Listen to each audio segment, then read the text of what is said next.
So now that we've seen a demo, we know what IMCE is supposed to look like when it integrates with our editor. So that gives us some clue of what to look for. This configuration page, however, might look a little bit cryptic when we compare it with the simplicity of that extra button that was added to the WYSIWYG. Let's go ahead and take a look at this and see if we can get it sorted out. Okay, we have two collections of data. This is configuration profiles, and this is role profile assignments. And the information about these isn't at the top of the page, as is typically conventional. So let's scroll down and see if we have any information about this. So this says, assign profiles to user roles for available file systems. Your default file system is public files. For users who have multiple roles, the weight property will determine the assigned profile.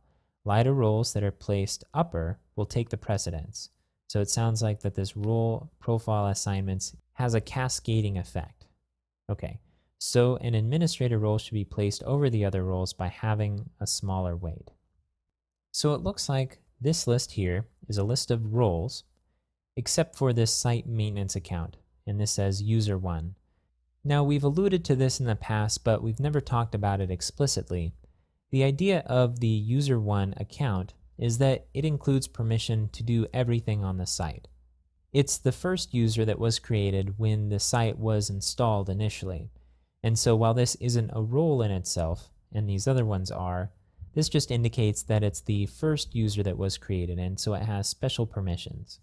This user 1 here seems to line up with a configuration profile right here. So let's go ahead and take a look at this configuration profile and see if we can make sense of its settings. I'm going to click Edit.